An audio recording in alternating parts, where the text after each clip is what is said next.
something you've never heard that will blow your mind. Once upon a time, I'll tell you stories from Africa. Fun enough to make you laugh. Bright enough to light your day. Super lessons you learn from it, and it makes you go.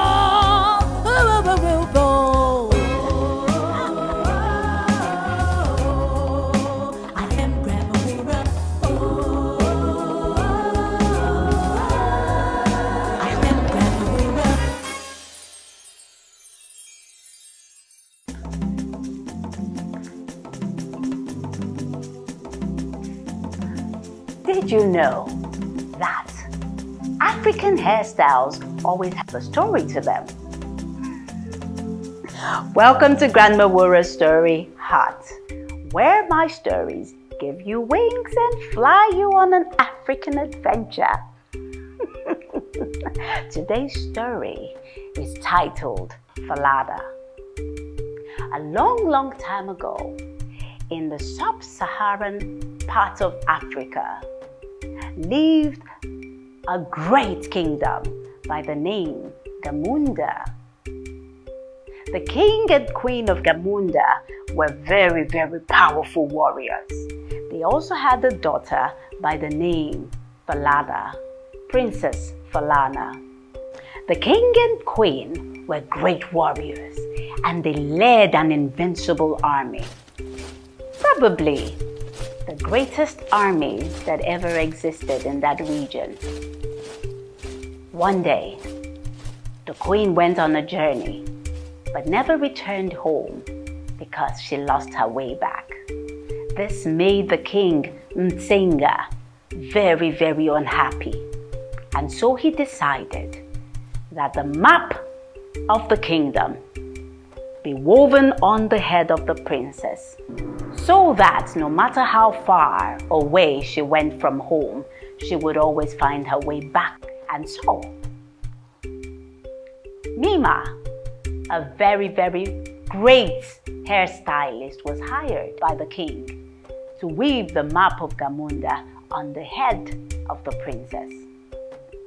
And she was responsible for this every time. As a result, she lived in the palace and became very close to the princess as well.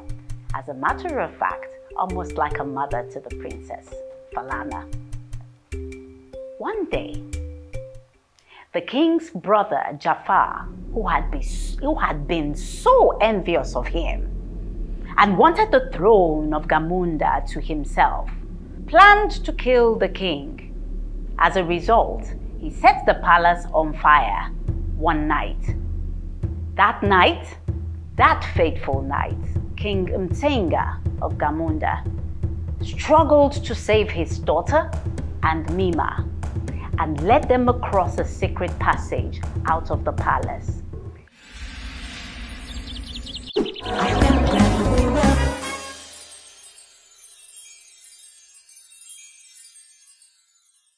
The king, perceiving that Jafar was behind the fire, instructed Mima to run away, far away with Falana and never return to Gamunda until Falana was old enough to claim the throne back for herself as queen. Also, he instructed Mima to ensure that Falana continued to practice the great fighting skills that he had taught her. Quickly, Mima picked Falana and ran as fast as her legs could carry her. They ran for days, they ran for nights, until they came to a kingdom called Mandagi, where they finally settled, far away from Gamunda. Years passed.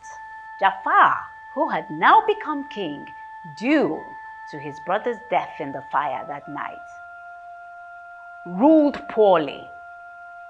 The once very great army had become a very weak one. There was famine in the land.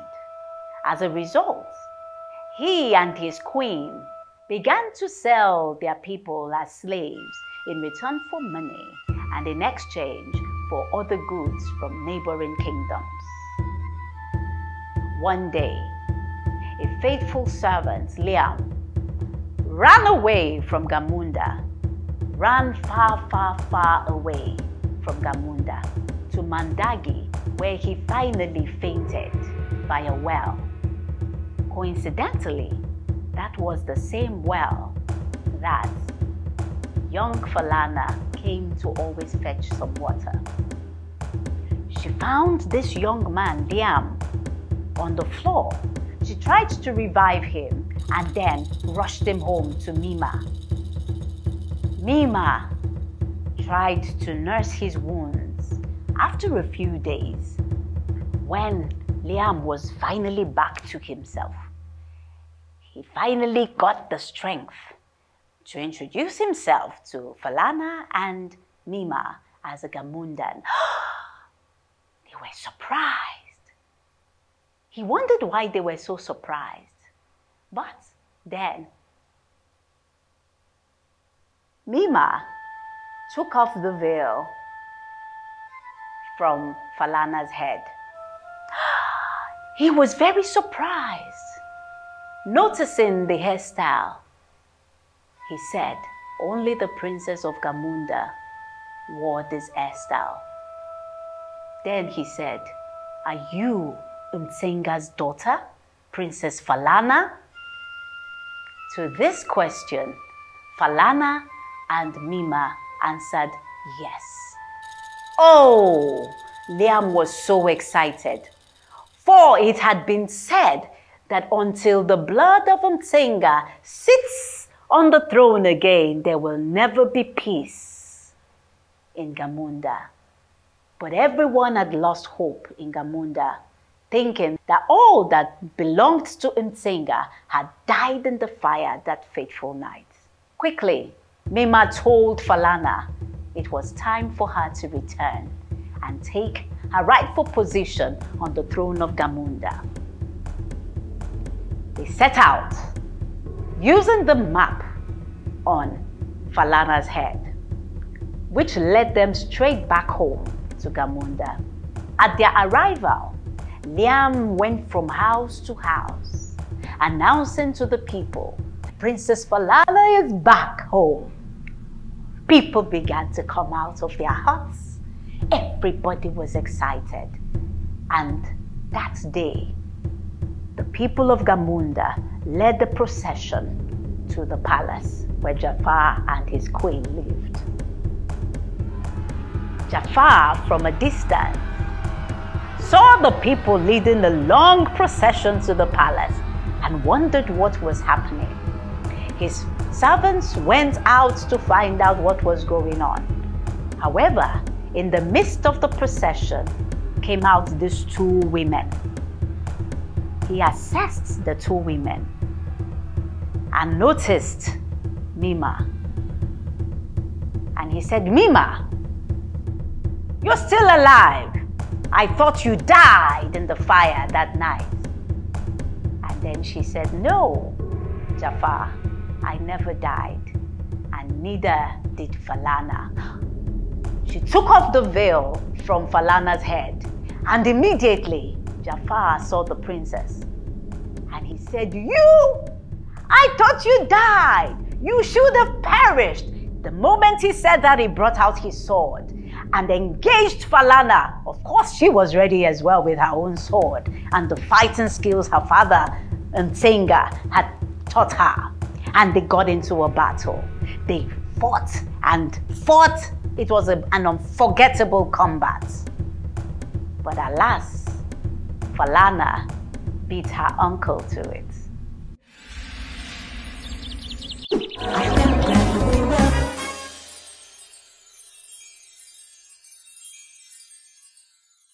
Immediately, the people, in unison and in one accord, turned their backs on Jafar, which in Gamunda was a symbol of rejection. It meant they rejected him as king over them. Jafar was exiled, never to return to the kingdom, while Falana took her rightful place on the throne as queen. She taught her father's fighting skills once again to the soldiers, trained them until they once again became the invincible army that they were. In fact, her reign was greater than her father in Singa. The end. I hope you learned a thing or two from today's story. But not to worry, there is always one more story for another day. Until I come your way again on the Grandma Wura Story Hut. This is Grandma Wura saying bye-bye. Today on the Grandma Wura Story Hut, we learned that it is a very bad thing to try taking leadership power by force or out of jealousy. We also learned that when we are mean to others, they will do all they can to stay away from us. Like Falana, we should defend others when it is within our power or ability to do so. Discuss more of the other lessons you learned today with your parents or guardians. You can reach me at Grandma Wura on Facebook and Instagram with the supervision of an adult. Also visit www.proudafricanroots.com to get your own copy of the Grandma Wura Story Hut ebook.